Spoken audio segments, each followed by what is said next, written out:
माननीय अध्यक्ष जी, क्योंकि जिस तरह से वो विषय इसमें नहीं है, लेकिन अगर सरकार का पक्ष ये है कि हम राज्य कर्मचारियों के हित में ऐसा फैसला लिए हैं, तो अगर वह कर्मचारी कह रहे हैं कि नहीं, हमें आपके हित के इस फैसले की जरूरत नहीं है, हमें हमारी पुरानी पेंशन को बहाली किया जाए, तो मुझे लगता है कि राज्य सरकार को इससे मानने में कोई परहेज नहीं होना चाहिए।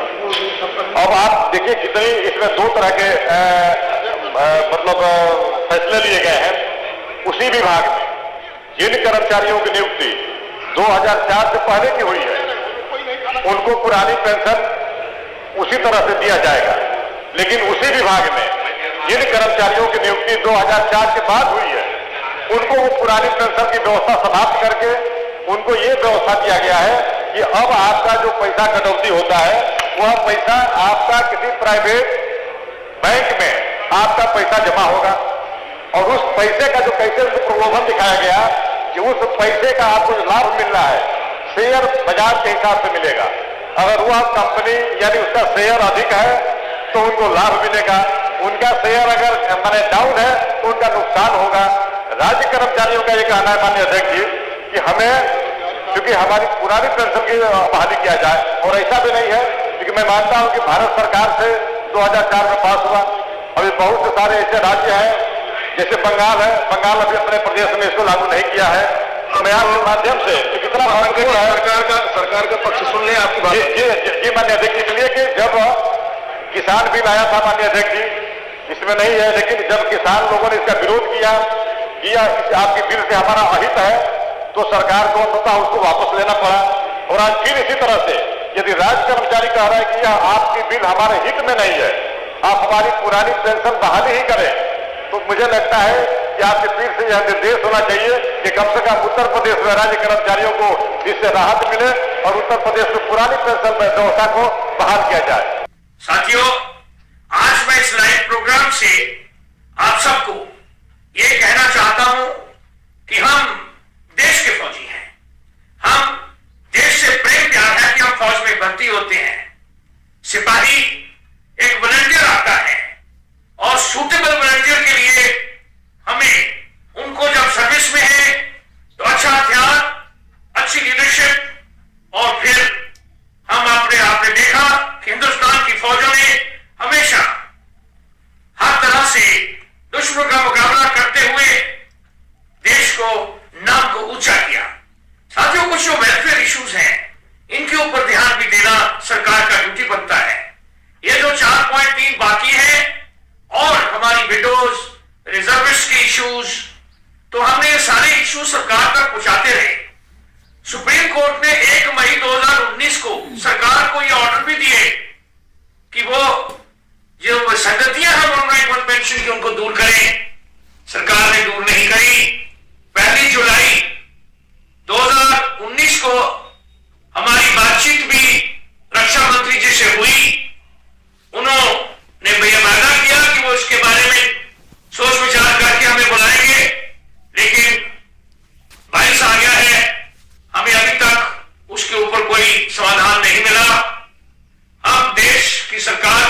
कोशिश भी कहीं मिलने के लिए नहीं हो पाया।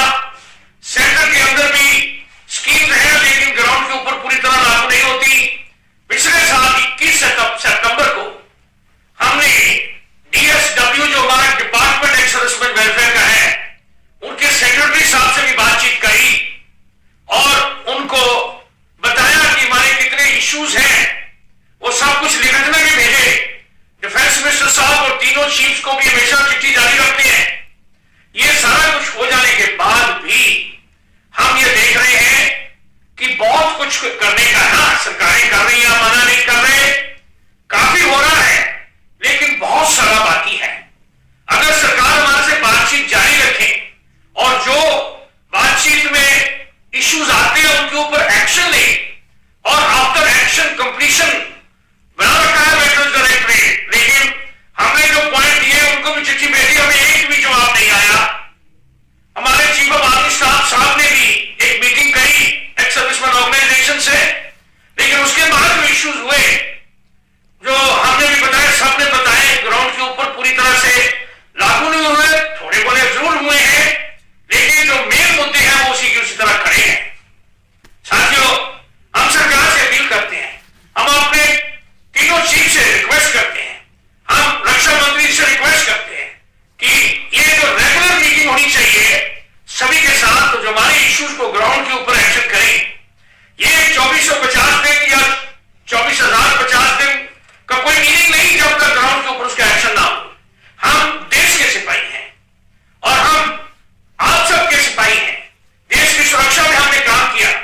जो आज के वेटरन्स हैं उन्होंने और भी सख्त परिस्थितियों में काम किया।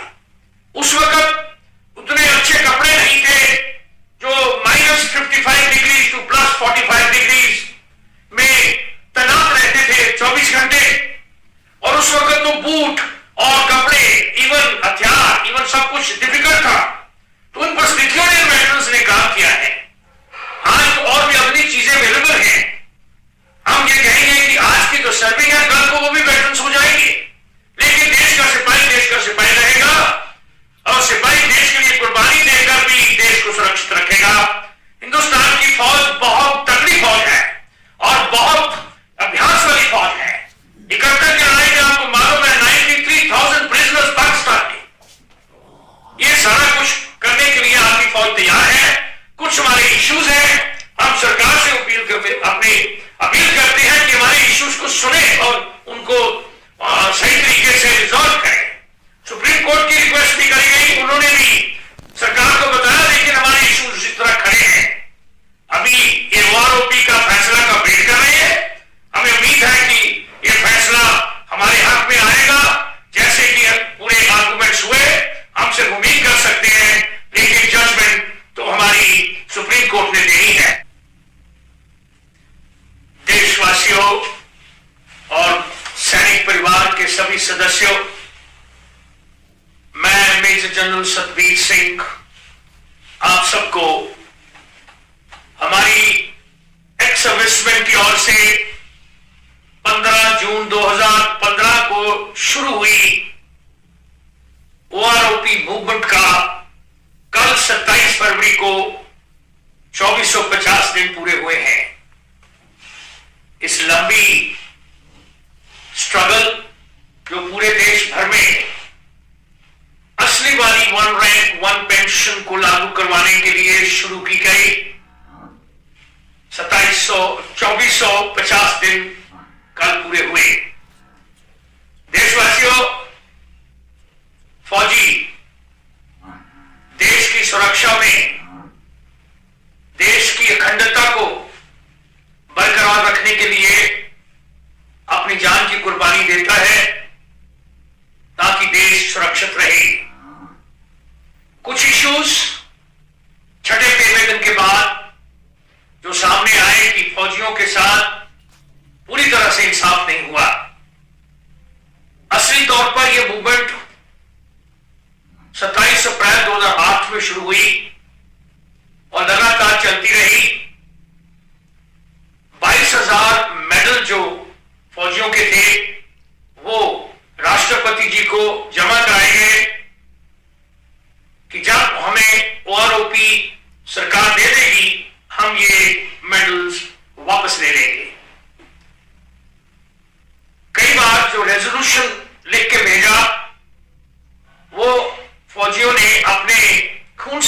सिग्नेचर करके तकरीबन 6 लाख सिग्नेचर। कई बार हमने राष्ट्रपति जी को यह संदेश भेजा कि हमें कुछ इश्यूज हैं, उनमें सबसे बड़ा issue one rank one pension को लागू करवाने का है, क्योंकि उससे पूरे फौजियों को बहुत फाइनेंशियल डिफिकल्टीज और इफेक्ट इसके ऊपर आ रहा था। लेकिन सरकारें वायदा करती रही, ग्राउंड के ऊपर लागू नहीं हुई। कुछ बढ़ोतरियां हुई पेंशन में, लेकिन वन रैंक वन पेंशन को लागू नहीं किया गया। इसके कई लैंडमार्क्स थे। एक कमेटी बैठाई गई सरकार से 2009 में, जिसने 30 जून को अपनी रिपोर्ट दी, कुछ बढ़ोतरी की, वन रैंक वन पेंशन की परिभाषा नियुक्त की, कॉन्सेप्ट को लिखा, लेकिन लागू नहीं करी। उसके बाद कुशियारी कमेटी के नाम के ऊपर 10 मेंबर्स पार्लियामेंट की कमेटी बैठी, उन्होंने रिकमेंड भी किया और उस परिभाषा को जो पहले कैबिनेट सेक्रेटरी की अध्यक्षता में 7 सेक्रेटरीज थे लिखी, वो फिर दोहराई गई। लेकिन वन रैंक वन पेंशन को सरकारों ने लागू नहीं किया। उस वक्त हमारा ये मूवमेंट जारी रहा। 2013 में आज के प्रधानमंत्री जी ने रेवाड़ी पे ये वायदा किया सभी पूर्व सैनिकों को कि अगर उनकी सरकार आएगी तो वन रैंक वन पेंशन को लागू किया जाएगा। साथियों, 2014 में इलेक्शन से पहले यूपीए गवर्नमेंट ने 17 फरवरी में इंटरम बजट में वन रैंक वन पेंशन को अनाउंस कर दिया, कॉन्सेप्ट भी बताया। 26 तारीख को गवर्नमेंट का ऑर्डर भी इशू हो गए, लेकिन इंप्लीमेंट नहीं हुआ। सीजीडीए वगैरह जितने सेक्रेटरीज थे, जो भी उसको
सुप्रीम कोर्ट के जजेस ने 3 मेंबर्स की जो वो हमारा जुडिशियल जो कोर्ट नंबर 4 है, उन्होंने अपनी जजमेंट को रिजर्व रखा। साथियों, उम्मीद है कि 15-20 दिन में हमारे को ये जजमेंट भी आ जाएगा। तो ये पूरी लंबी जो संघर्ष है एक्स सर्विसमैन का, ये इतना लंबा इसलिए भी हुआ क्योंकि हमने रास्ते जो अपनाए वो बिल्कुल सरकार से बातचीत भी करने का, उनसे गुजारिश भी करने का, और ग्राउंड के ऊपर मूवमेंट चलाकर और केस भी कोर्ट में डालकर, ताकि हम जो हमें डेमोक्रेसी के अंदर साधन अवेलेबल है अपना हक के लिए ये लड़ाई जारी रखी। साथियों, ये पूरे यूनिटी के साथ मिलकर हम सब ने इसमें संघर्ष किया और कर रहे हैं, और हम अपनी मूवमेंट को सस्पेंड किया था कोविड की वजह से, लेकिन मूवमेंट जारी रहेगी। ये जो सस्पेंशन है सिर्फ कोविड की वजह से कर रखा है। थोड़े से लोग हमारे फिर भी जगह जगह पे पूरे देश के ऊपर जाते हैं और जंतर मंतर सेंटर बना रहेगा।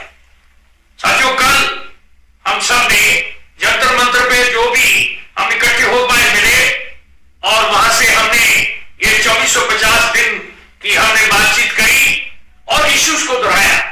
साथियों, जब 2008 में ये शुरू किया गया बड़ा पीसफुल मूवमेंट, तो उस वक्त हमारी 4 बेसिक डिमांड थी, जो हम आप सब जानते भी हैं कुछ, या नहीं जानते तो उनकी जानकारी के लिए। सबसे पहले था 1 रैंक 1 पेंशन को लागू करवाना। दूसरा था कि हमारा नेशनल वॉर मेमोरियल उस वक्त नहीं था, तो नेशनल वॉर मेमोरियल को एस्टैब्लिश करवाना। तीसरा डिमांड था हमारा कि 60 साल तक जैसे सिविल वाले नौकरी करते हैं गवर्नमेंट एम्प्लॉयज, तो फौजियों को भी दूसरा अश्योर्ड कैरियर मिलना चाहिए 60 साल की उम्र तक गवर्नमेंट के हुक्म से, through the act of parliament. और चौथा था फौजियों का कोई कमीशन नहीं था, एक्स सर्विसमैन कमीशन बनना चाहिए, और उसका हेड और उसके मेंबर भी एक्स सर्विसमैन होने चाहिए, और कोई भी कमेटी या कमीशन सरकार बैठाती है तो फौज का एक मेंबर वहां पे मैंडेटरी होना चाहिए उसमें बैठने का। साथियों, ये मूवमेंट जब जारी हुई, सरकार के ऊपर उनसे बातचीत भी हुई, सरकार ने एक बात हमारी मानी, जो ग्राउंड के ऊपर एक्शन भी किया। हम प्रधानमंत्री जी का धन्यवाद करते हैं कि नेशनल वॉर मेमोरियल बना दिया गया इंडिया गेट पर। इसके लिए हम सरकार को और प्रधानमंत्री जी को बहुत बहुत शुक्रिया करते हैं कि हमारे देश के लिए सिपाही जो शहीद होते हैं उनके जो नाम उनको याद करने के लिए अमरनाथ ज्योति को भी वहां शिफ्ट किया गया है। बहुत अच्छी बात है, ये डिमांड पूरी हुई, लेकिन बाकी की 3 डिमांड अभी तक उसी की उसी तरह है, पूरी नहीं हुई। 2 या 3% हमारे जो रिजर्व वैकेंसियां उनको भरा जाता है, बाकी नहीं। कमीशन हमारा नहीं बना, और कमेटी में अभी तक भी या कमीशन में हमारे मेंबर्स को नहीं रखा जाता। जब हमारे लोग नहीं होंगे तो असली वाली बात गवर्नमेंट के पास नहीं जाएगी। मैं गंभीर विषय की ओर अब ध्यान देना भी चाहता हूं। महत्वपूर्ण विषयों को मैंने स्पर्श किया है, और आज देश में आर्थिक नीतियों की जिनको समझ नहीं है, जो 24 घंटा राजनीति के सिवा कुछ सोचते नहीं है, जो सत्ता के खेल खेलना यही जिनको सार्वजनिक जीवन का काम दिखता है, उन्होंने अर्थनीति को अनर्थ नीति में परिवर्तित कर दिया। मैं उनको चेतावनी देना चाहता हूं, और मैं इस सदन की गंभीरता के साथ उनसे कहना चाहता हूं कि अपने रिस्पेक्टिव स्टेट को जाके समझाएं कि ये गलत रास्ते पर न चले जाएं। हम हमारे पड़ोस के देशों का हाल देख रहे हैं कि वहां पर क्या हाल हुआ है, अनाप शराब कर्ज लेकर के इस प्रकार के देशों को डुबो दिए थे। आज हमारे देश में भी तत्कालीन लाभ के लिए अगर भुगतान करेगा तो आने वाली पीढ़ी करेगी। हम तो कर्ज करो जीपीओ वाला खेल आने वाला देखेगा। ये कुछ राज्यों ने अपनाया है, वो उनका तो तबाह कर देंगे, देश को भी बर्बाद कर देंगे।